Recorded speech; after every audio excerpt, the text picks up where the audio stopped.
You ask Tiger to calculate. This deals with the order of operations. The final result is 590. Let's solve it step by step. Calculate the expression inside the parentheses. Perform any multiplication or division, from left to right.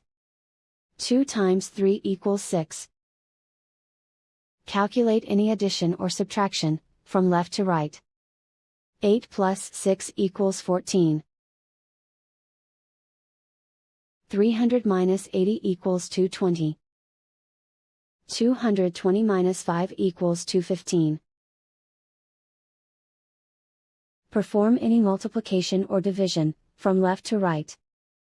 3 times 23 equals 69. Calculate any addition or subtraction, from left to right. 69 minus 14 equals 55.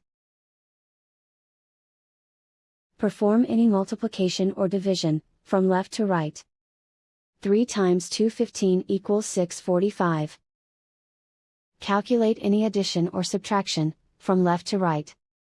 645 minus 55 equals 590. And so the final result is 590.